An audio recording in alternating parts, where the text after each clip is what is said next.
Hello, everybody. We'll get started in a few minutes. If you could please sign into our agenda, mark your attendance, and add any opens, that would be super groovy. We'll get started about 2 after the hour. Hey, Globe, just checking in to say hi. I have to leave because for some reason, after a week offline, my cell phone no longer receives calls or texts at the number that I'm still getting LTE service at, which is bizarre. So I just gotta go to the T-Mobile store and make sure I'm not being SIM jacked, because that's happened before. So I just wanted to make sure this meeting got started, which is great that you were here. That's great, and just really looking forward to this group iterating further on the stream description, and then maybe even starting to prepare what a funding proposal might look like. But I just wanted to check in with that, and now I have to bounce. All right, thank you, sir. Yeah, we're motoring away. Okay, thanks, Grove. Bye. Thank you. As I mentioned before, Brian noted his cell phone woes. Please sign in on the agenda here. Mark any opens. We'll get started in a minute. Hey, how was your boat? It was great. I arrived home about 8 hours ago, and I am unburying myself from a mountain of work. But you're my first meeting of the week, everybody. Alaska and parts of Canada were phenomenal. So it was a cruise? It was a cruise. My friend just booked an Alaska cruise for October. So, Oh, October, you're getting close to the end of the season. yeah, I don't know why they did that day, but whatever. Actually, they're also at Intel. Gosh, this is an Intel thing. Do they send out some sort of big discount? Intel folks, get your discount on your boat. I wish. This was my 18-year-old's graduation present idea. Congratulations to them. Thanks. I get to go to Black Hat next week, rush home, and drop his butt at school next weekend. Where's he headed? Ohio University. Not the Ohio State. Correct. That's where I went to school, but he's going to Ohio University. He'll be part of the marching band there. Oh, I was in the Michigan State University marching band. Oh, I'm very sorry to hear that. No, not as sorry as I am to hear that you're a Buckeye. I still love you. That's all right. Yeah. Even though you're from the state I can't say. We all have failures. All the marching band children. My daughter was in Blue Knights, the world-class marching band. Yeah. Nice. So she did 2 years, and her third year, her age out year, she didn't make the cut. So she was very disappointed. Yeah, I taught DCI marching bands for a while. Nice. Yeah. I'm proud to say I got off of all of his years in marching band as a parent with a child in the band, not a band parent. Same. Once my daughter graduated high school, I said, no more marching band, no more winter percussion. I'm done. I will go and see you in Dayton. And I never made it because she aged out. My other kid plays lacrosse, which starts like in February outside and goes to May. So you get to see all the seasons kind of wrapped up. All right, everybody, enough chit chat. Let us talk about awesome things in open source security. Art played the drums. Nice. Hi. Welcome, Art. Welcome. Hi. I only aspired to the DCI level of stuff and watched videos and stuff. So anyway, that's all my 2 cents. Thanks. Hi, Krog. Hi, everyone. Hey. So we will start off, and I know he's not technically new, but he might have a new role. Do we have any new friends, Art, that wanted to say hello and introduce themselves to the group? Hi. Yes. So hi, everyone. Art Mannion. My current company is called Analogence. I didn't write them down just because I am trying to sort out affiliations with things. We are primarily a government contractor, and I have a contract with CISA. So I am not speaking for DHS CISA here. I think I'll just be my personal professional self for the time being. Nice. And get that sorted out. So that's sort of the news there. No longer representing SIRT CC. I haven't changed my mind about most things, and I'm still involved in the space. So there'll be sort of some continuity there, and my affiliation might float around a little bit. I've been meaning to come to this call for like months, but or weeks, I guess it's been going on. But finally made it today. So thanks. Yep. Well, welcome. All right. Glad to have you. Is anyone else new to the group that wanted to introduce themselves?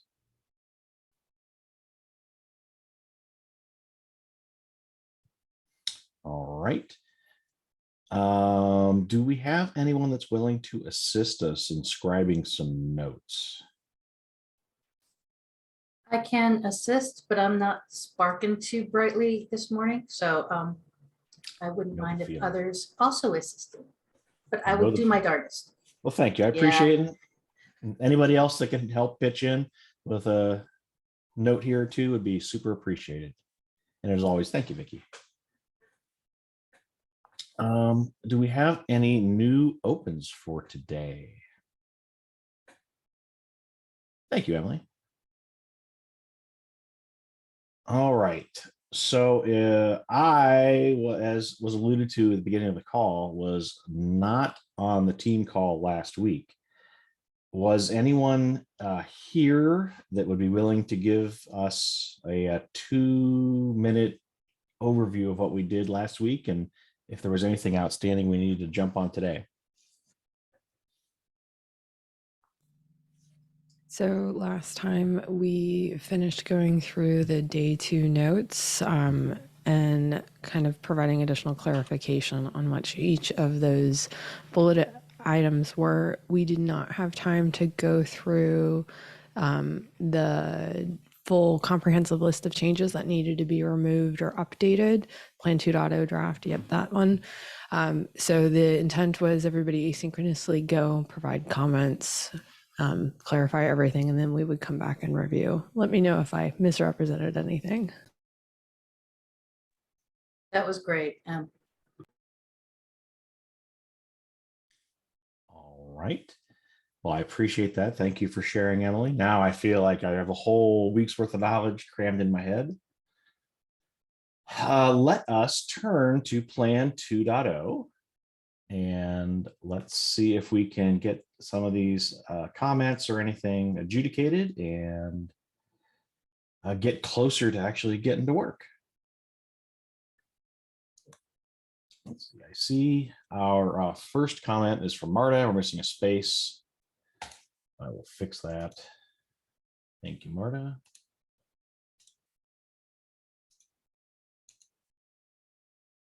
Our second comment is in goal 2.1. We revised it and we changed it to read ensuring secure communications between maintainers, researchers, and organizations when receiving vulnerability reports and or proof of concept code. And Marta asks, would we provide the communications channel for all projects, or would we provide guidelines to help? Projects might have channels already. A suggestion would be change it to support ensuring secure communication. What does the team feel about that?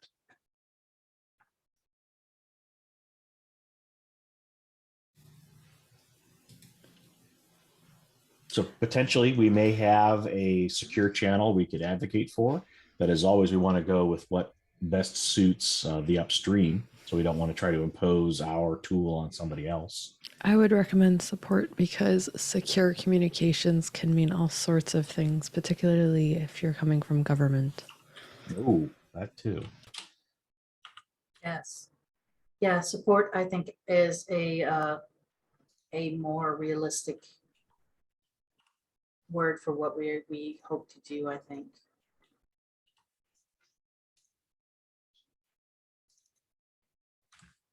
All right, so how does this change look? Support secure communications between maintainers at all.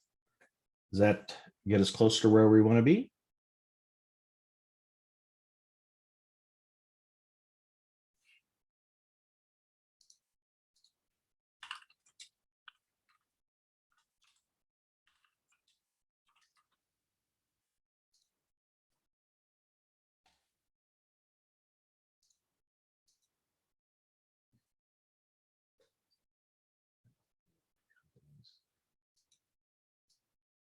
All right. For the reasoning for the changes, we want to ensure we do explicitly include companies, but use broader terminology. So do we feel the group of people, maintainers, researchers, and organizations, does that achieve that reason? Help us make that? Emily agrees. Anybody else? Vicky, thumbs up. Thank you. All right, let us go down to item 2.4. We are proposing that this be removed. So the original proposal was writing proposed software patches to remediate identified vulnerabilities, only when requested by maintainers. Marta agrees. We have a review stage below. Francis agrees. Is there any other discussion we want to have, or do we want to move forward with removing this section, this item? Could I do the dumb thing where I jump in as the new person? Please. All right. The new guy, yeah. No, but jumping into a doc mid development is questionable. I guess I'll read down to the review section. I'm not sure the reasons. This is an interesting idea to me. It's also expensive and potentially costly and could be troublesome, but offering it is something that at least strikes me as sort of a compelling thing. We're all familiar with, hey, I found a vulnerability in some open source product. Great. PR's welcome, right? So the idea that this potential team would actually come with patches seems more compelling than just the other bits that it might do. If that's sort of wrapped up in the review section, which I think review is very important also, that's fine. But I guess I'll just ask, could this be an option to provide changes to software and not necessarily a commitment to always provide patches? Thanks. So over. Yeah. To frame what we're doing, Art, is a group of people wrote the mobilization plan. Check. And then we had some conversations in DC and other forums talking about it. So now this group is marching through that proposed plan, and we are vetting what were those original ideas. Do they have merit? Do we want to commit ourselves, our organizations, potentially hiring people or acquiring tools to achieve these goals? So if this stayed in as written, we would need to define what we would do and kind of create a budget and resource plan to achieve this particular item. So I know there was initially some hesitancy of having, would we have expert coders that, were conversant in many different languages and the different technologies involved in all the projects that might come to us. I don't know that we're trying to exclude it, but I think we were saying we don't want to directly commit to it. Yeah. That, if somebody has those skills, or we can make a connection to the maintainer and a skilled security developer, yes, but I don't know that we want to commit as part of our OKRs for this team. Does that make it a little more clearer? Oh, yeah, that does. So again, first column is from the plan. Yeah. Second column is, do we, does it stay in or not, or does it get modified? Yes. Or I guess it could stay as is. Yeah, again, I guess I'll just, I'll leave it at this. If there was a way, optionally provide patches just still seems compelling to me. And if that's too difficult at this point to sort of commit to and put budget behind, I understand. I won't argue any further. yeah, I mean, it varies a lot, right? Sometimes the patch is straightforward and sometimes you need an expert in that thing and you're not going to find them. So I certainly agree it would be difficult to commit to it in writing.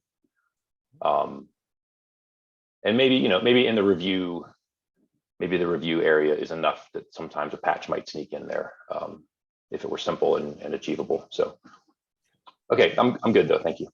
Thank you. Emily? I was just going to suggest that because nothing in the document as written precludes us from providing patch information, it might be beneficial to adjust the proposed language for 2.5 to specify something to that effect, that should we have the skills, capacity, and timeliness to be able to assist in the development of a patch, nothing should stop us from doing so. Although there may be some potential conflict in performing the review if that patch did come from the same individual. Agreed. What does the group think about Emily's proposal? I think that has merit. It kind of falls in line with what we want to do. We're not excluding options, but we're not committing to hire a bunch of people to do it. I We'll think do Emily's ourselves. proposal, as often is the case with Emily, is quite good. Yay. All right. All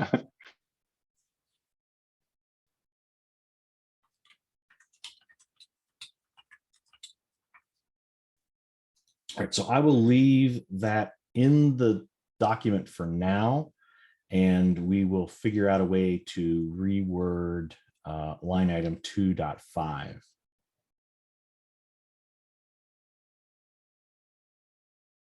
Mark. Yeah, Mark Makis from Intel. Yeah, so I liked Emily's proposal a lot, and I just wondered if what I heard was a researcher both finds the bug and has a suggested patch. Was that it?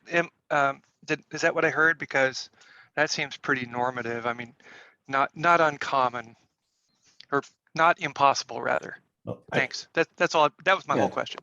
The focus of this particular document is creating some type of open source security incident response team, whether it's actual staffing a desk of people, or it's a group of volunteers or mentors, or creating good practice and provide tooling.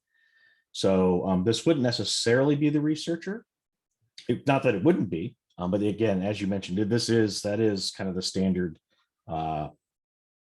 desired practice, is that if somebody finds a problem that they propose a solution, it makes it much easier to get it ingested. Does that address your statement, Mark? Absolutely. I showed up late and wasn't looking at the doc, right? So I just heard that and said, I think I know where we're going. Yeah. Hey, thanks a lot, guys. All right. I will give folks a few minutes to type away at 2.5, and I'll jump down to the comments on 2.6.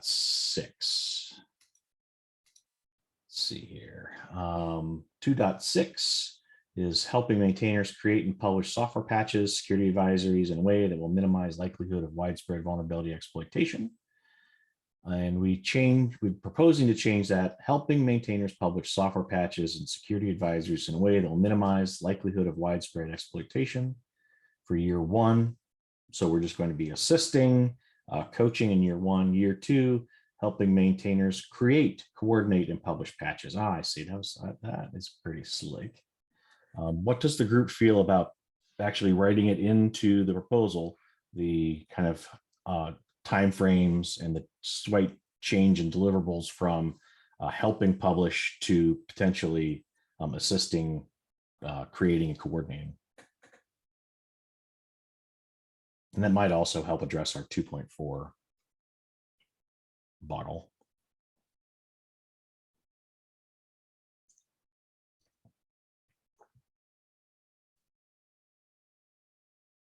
So the diff is publish versus create. The diff And was coordinate, the line is going to be Publish. split into 2 years. So the first year we're going to be helping maintainers get their software out. helping them with security advisories. And then the next year, we would actually commit to more coordination, potentially assistance in creating the patches. But Yeah, no, it's sorry, here in I the see, commitment. yeah, I see the, sorry, I got the right doc now, and I see the year 1, year 2 stuff. I guess what I'm saying is that at a glance, the year 1 and year 2 don't look a whole lot different. So it's sort of publish patches versus create, coordinate, and publish patches. Here, again, just opinion. I realize I fully accept being late to the doc. And our end goal is, if we commit to anything in this document, we have to have a resource plan and people to do it. Yeah. We just don't want to say we want Yeah, sorry. butterflies and unicorns. Right. Send me the moon and a pony. Yeah. Yeah, I mean, I have no problem with the language at all. I just was trying to make a distinction between the year 1 and year 2. It seems like a bunch of stuff that this CERT might do could be fit into either. I'm imagining basically in year 1, this team is involved, and it turns out to be straightforward and trivial to, maybe create a patch and, to execute what the year 2 says. I guess I'm concerned that we would be constrained to not do. Would we be constrained to not do like a more full featured year 2 activity because we wrote down that it's only in year 2, even if in year 1 it's sitting right in front of us and easy for someone to do? I guess that's my concern. Are we writing ourselves out of success in a way that, are we constraining ourselves in any way by the year split in the language? Yeah, we'll have to work that out. And what our Okay. next step will be is that a group of people will go off and work on, line item 2.6, and we're going to have a more solid, more defined proposal that Okay. says, I need to have 20 hours of volunteers, I need to have a full-time FTE, I need to have a tool or whatever. Okay. Vicky had her hand raised first, and then Emily, and then Eric. Since we have Marta here, I wouldn't mind hearing a bit more about her comments on this specific side, if she's able and willing. No problem. I'm just wondering about which part of the command. Just in general for 2.6, if you could talk through your recommendation here, because my mind isn't kind of wrapping around it for some reason. It could be the time, I don't know, or the coffee. Okay, so there are 2 parts of it. First is that this is the only place, looking from the beginning of the document, that I've seen that we mention working on security advisories.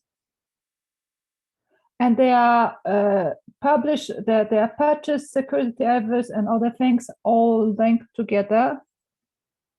So my suggestion, without the real writing in that differently, because I didn't have an idea how to do it, was to actually make the security advisories more visible, because I think it's quite an important thing to actually deliver. But it's only mentioned in a list of other things.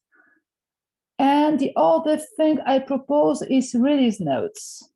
When I was reading that again, you have security notes, but you also have release notes the projects provide. That is related to the security advisories. That would be, I think it will be also helpful that we provide help with writing release notes related to security issues. There may be projects that do it for the first time, for example.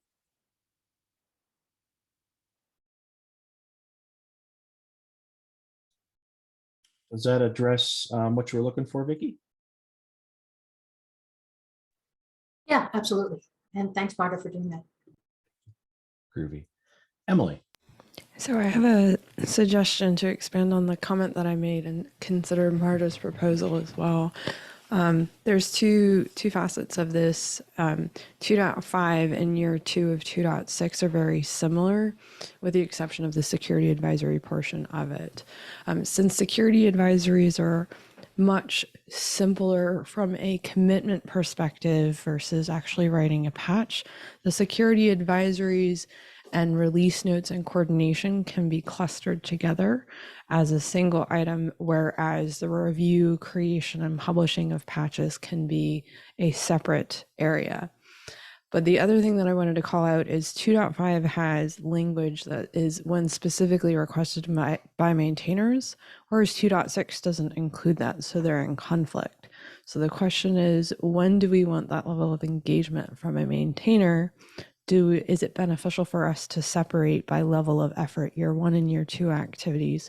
Because I believe the creation and publishing of those, like the actual writing and developing of the patch, and if it's not patchable, the remediation or compensating mechanism to be added to the code base is a fair amount of work that falls into a higher maturity SIRT. I agree, Emily. We need to decide, do we want to,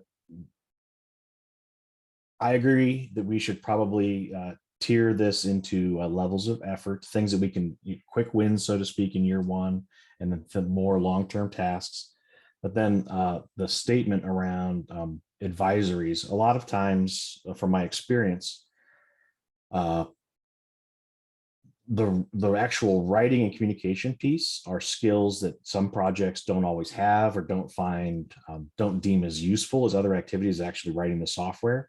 And if we could even insert ourselves as being able to help provide that service, I think that would be very beneficial to a lot of projects. That's something that a lot of the commercial distros do today, is they kind of take that role of comms, so to speak, because they help write the advisories and help document compensating controls so that all consumers have understanding what's going on.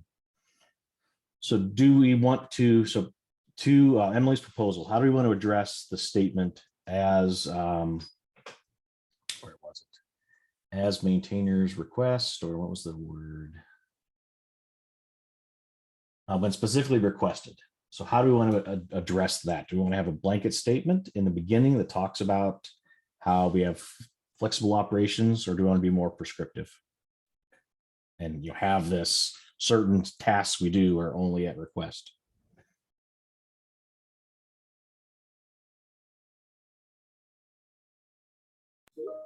I think you could potentially break it apart even further in that when specifically requested by maintainers, assisting in the creation of patches, and then further do the helping to publish and coordinate, and then assist in the creation of advisories and release notes.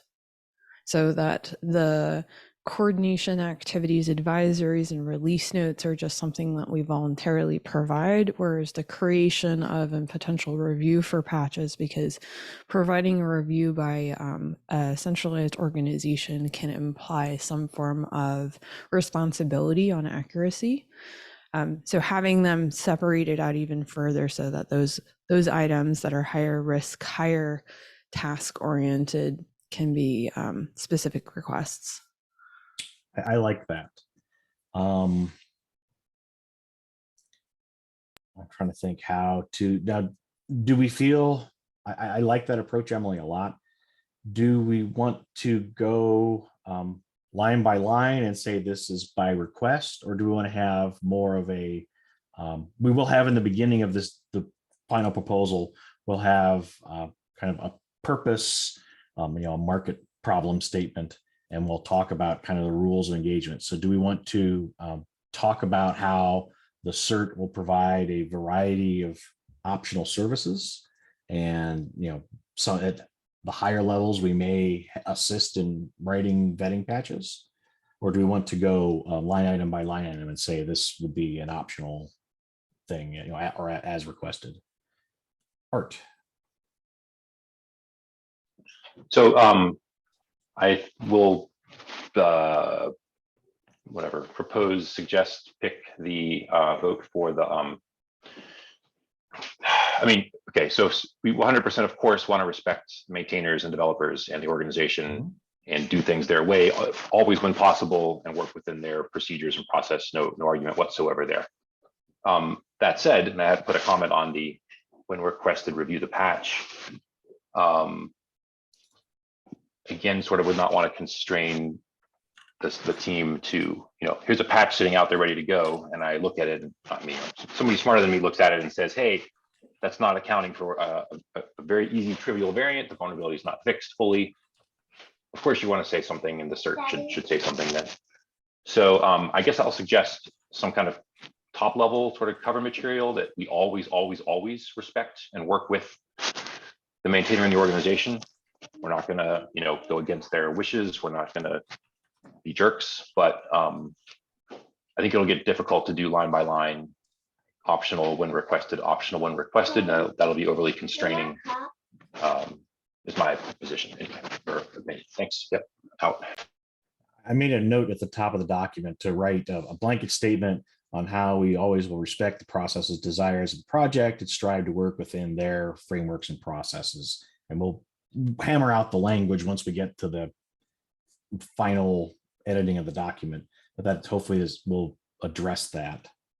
Randall. As a distro maintainer, I do like what Emily said, and I would encourage probably making as many things optional, because there's a whole Debian situation. Like there's Gen 2 and Debian that are kind of on opposite spectrums.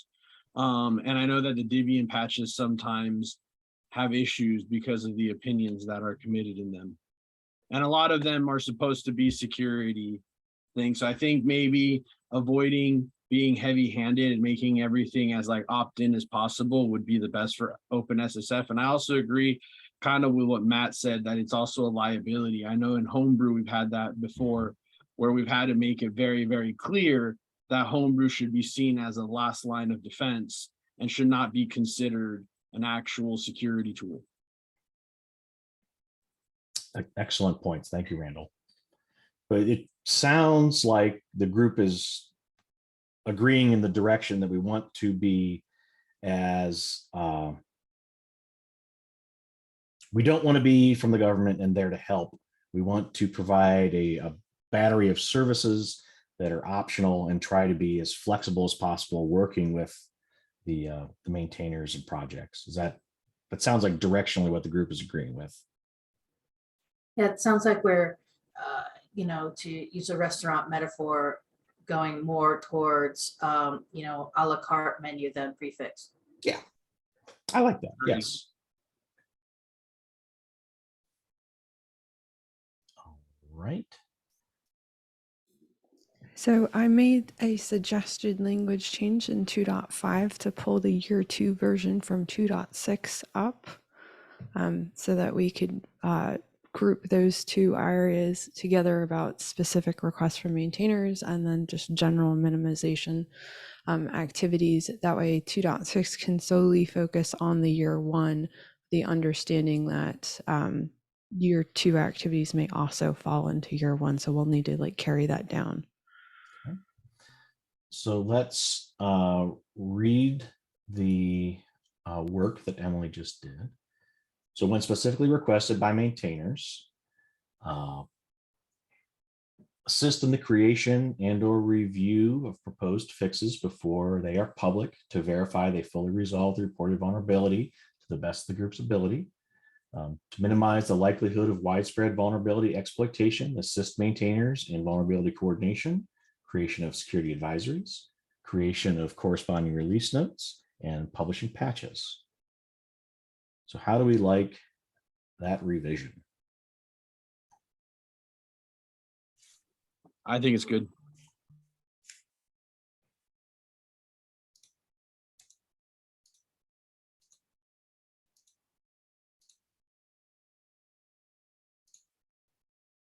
All right, so we will go with that if there are no objections. I hear 2 agreements. Thank you for doing that, Emily. Nice job. And we got a 3rd, so Madison liked it. Hooray. All right. And so 2.6 will be adjusted. We'll focus in on year one. And the new language would read, helping maintainers publish software patches and security advisories and corresponding release notes in a way that minimizes the likelihood of widespread vulnerability exploitation.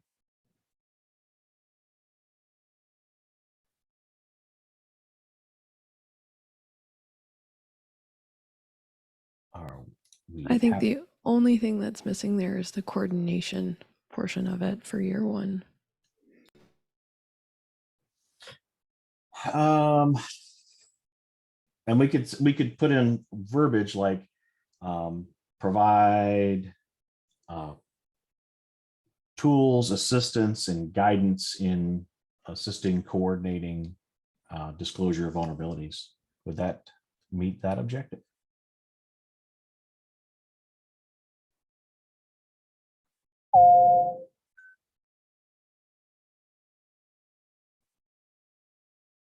Pop over here real quick.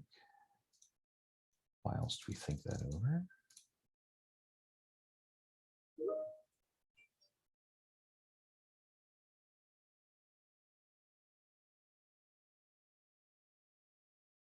Oh, first hour of work today, my computer's already grinding to a slow halt.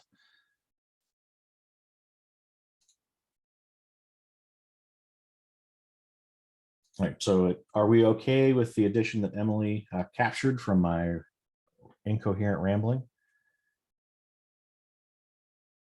Looks good to me. Awesome.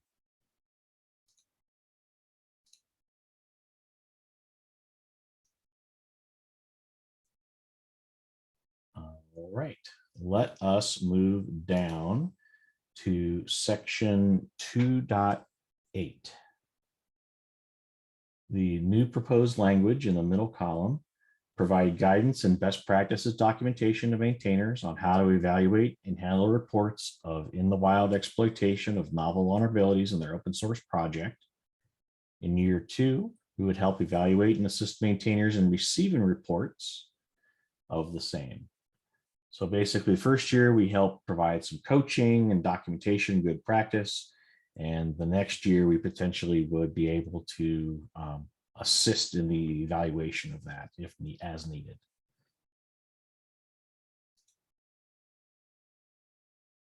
Yes, Emily. Was there any particular reason why we're calling out in the wild exploitation in this particular area as opposed to just the discovery of a potential 0-day, for instance?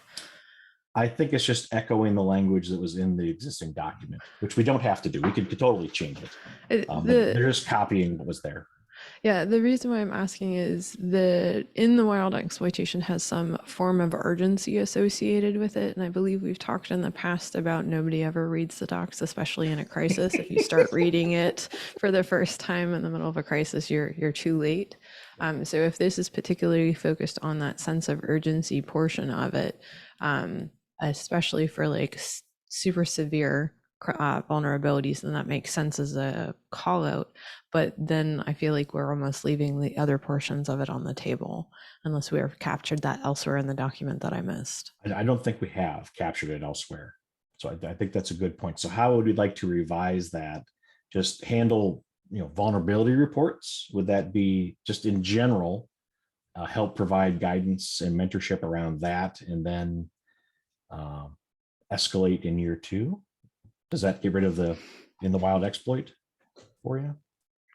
I think that would be beneficial. I'm wondering if there's a way to explicitly call out both of them. Evaluate.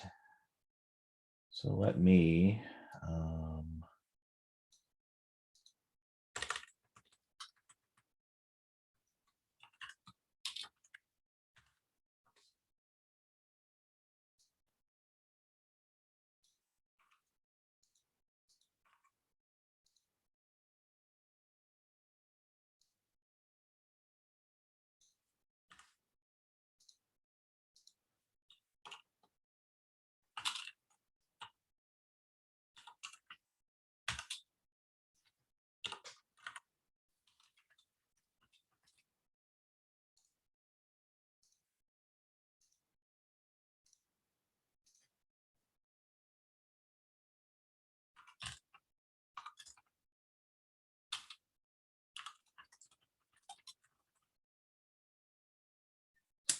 how does that adjustment sit with everybody?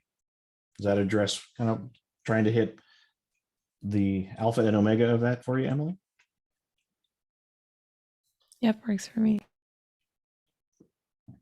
Yeah, looks good. All right.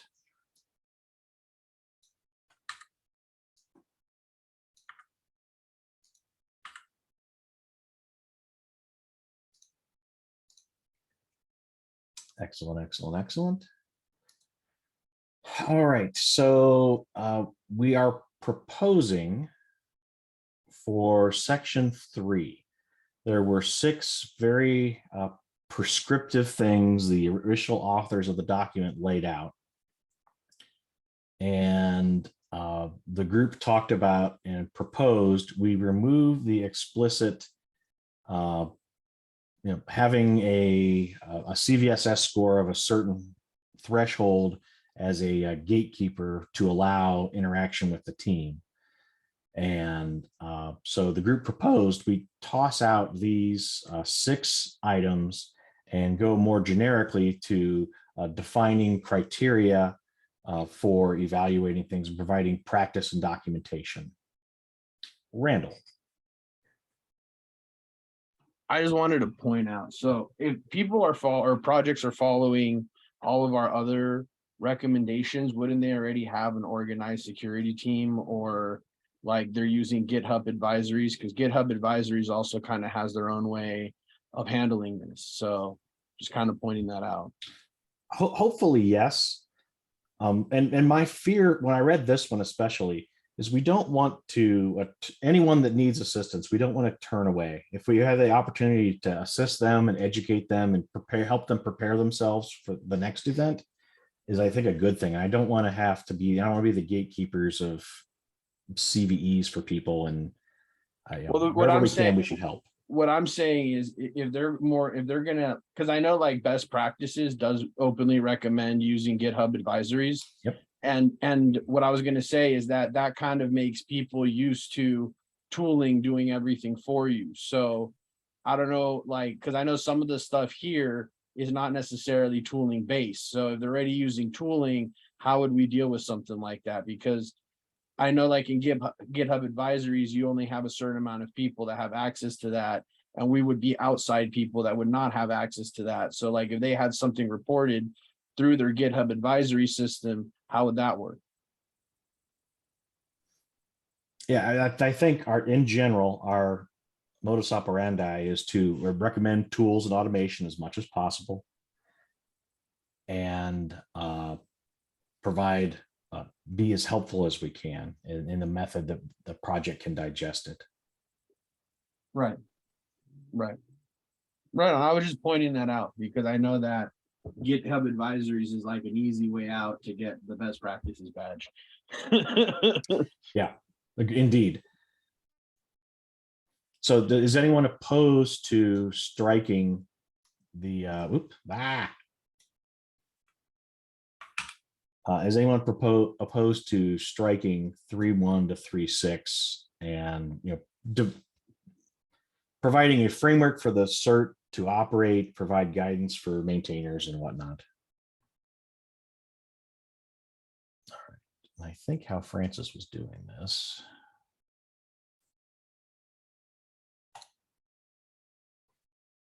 He was doing it like as such.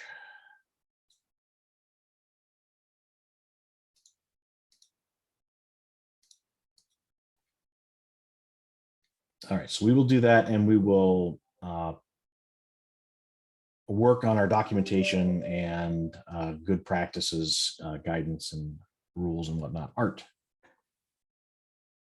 Yep, sorry. So I agree with the choice here. No question there. The original text from the plan for 3.0 talks about eligibility criteria, but then the sub bullets seem to be more like maybe it is sort of acceptance criteria or prioritization criteria.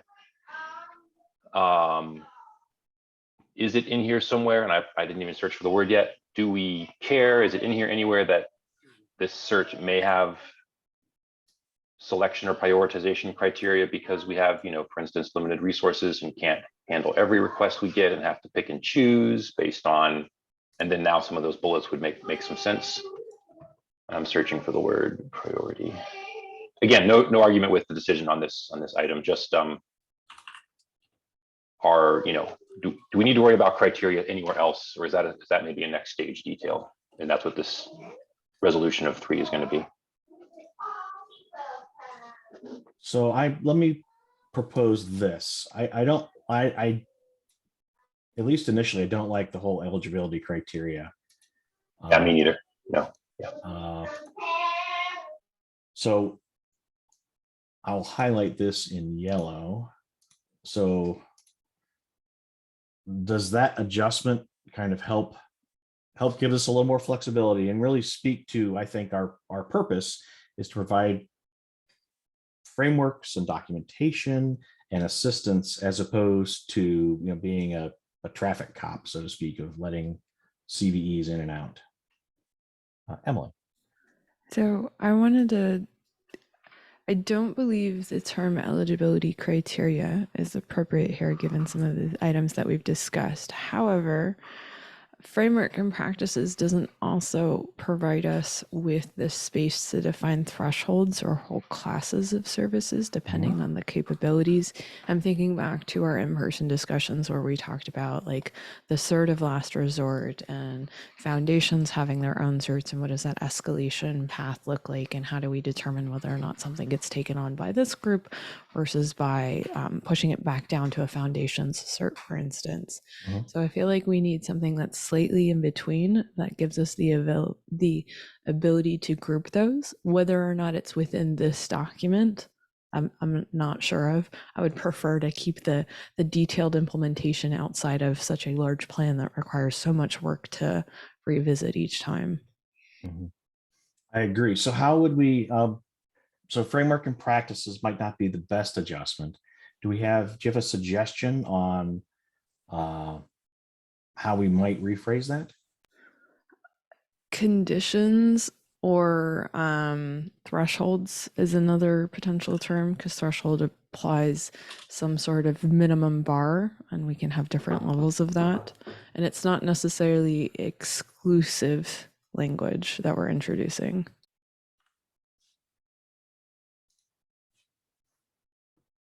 Define thresholds, conditions for the services offered by the CERT.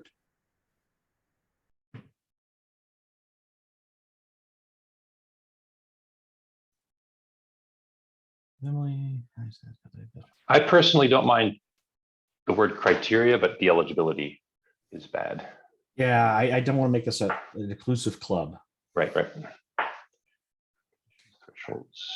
And I think I was not included in the original conversations around the creation of this, but I think the idea of the authors was that they would have thousands of developers coming petitioning for this service the first day, clamoring for help, and we would need some way to throttle that. And I don't think in actual practice that's going to happen.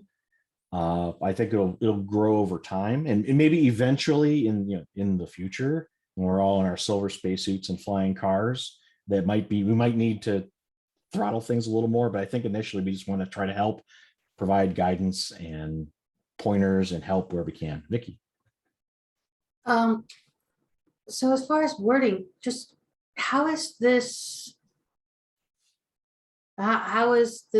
sort of thing captured in a medical context, in a medical triage context, right, where you've got a number of different patients and you have to select which ones most urgently need your limited help? Because I suspect they did a lot of wordsmithing on that to make sure it's exactly descriptive of what we need, and then it's also a well understood metaphor. So maybe that's something we can lift. And I'm a -1 to flying cars because I've seen what people do on the ground.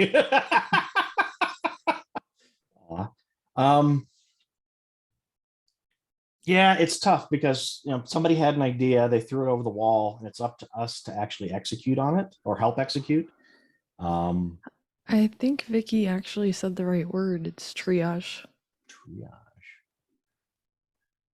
I wasn't sure whether that had a loaded context or loaded meaning in this specific context. Well, triage, generally speaking, is about the evaluation and potential prioritization for following action. Yeah. In a medical context, now I'm not a licensed medical professional, but I do have a fair amount of wilderness survival training. When you're doing triage for widespread events like that, it's usually the ones that are mobile are the ones that are less likely to need your immediate help because they can get up and come towards you, whereas the ones that are on the ground but still vocal, those ones probably need more of your attention. But triage, I think, is the appropriate term here because it allows us to define various levels of granularity, any explicit conditions, and allow some exceptions to that same process based on a number of factors. Yeah, that works for me. I love it. Yay. And all of a sudden you're pretty badass with all of your training there. So the agreement is to have essentially a triage criteria document that we can maintain in a public place outside of this document, the 2.0 document, and we can then iterate on that as necessary. And bike shed, hopefully not. So I hope I've captured all the conversation. Do you think the new statement meets what we're looking for now? I get a thumbs up from Emily. I threw a word in there you saw, right? I did. Okay. Everyone saw, hopefully, right? Vicky's a thumbs up.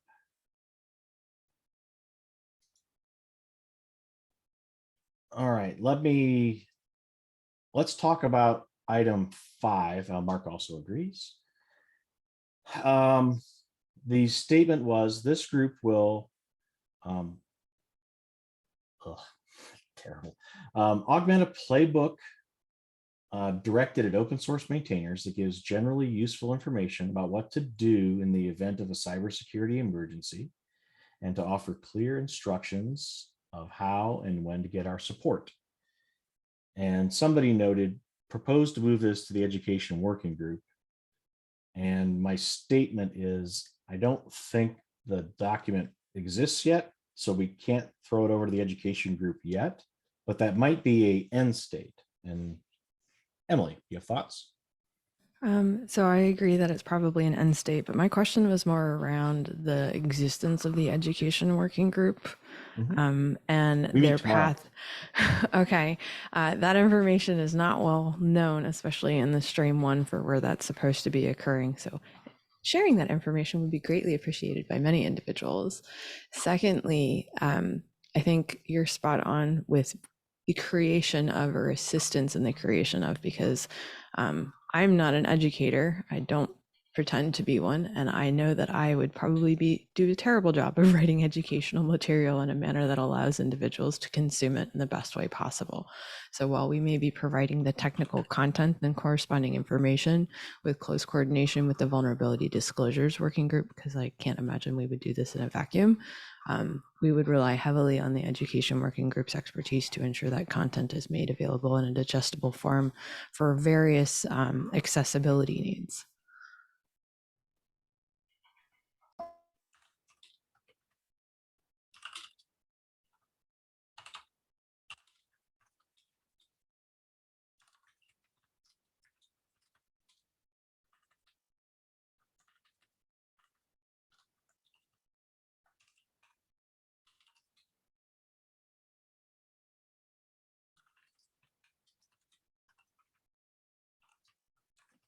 It's terribly weird.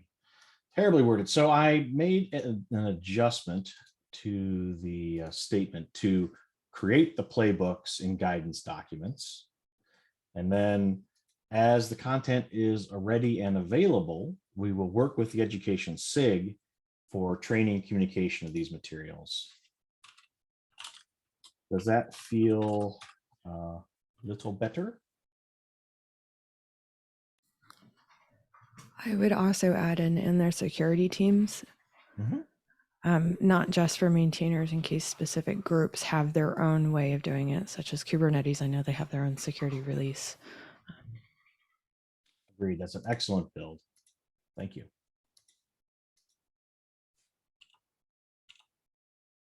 All right, with that, I will pause us here. I'll put a blatant plug.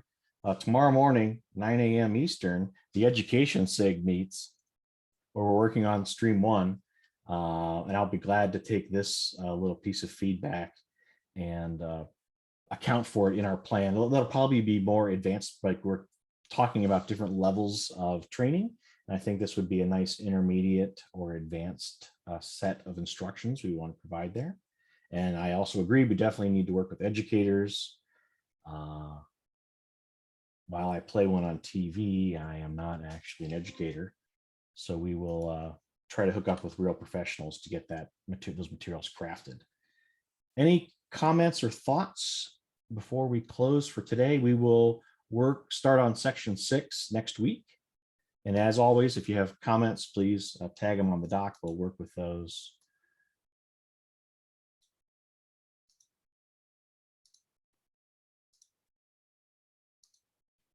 All right, if there are no additional thoughts, Art. No, I was just coming off mute to say the thank you and goodbye part. Just getting ready. Awesome. Yeah, no, I want to thank everybody. Excellent conversation today. Thank you all for participating. I'm very happy with where we're going. And our next step after this will be to start documenting the plan and lining up commitments or estimates on what we think it's going to need to achieve some of these goals. So thank you, everybody. Thank you for working with us, and we will talk to you next week. Cheers. Thanks and bye.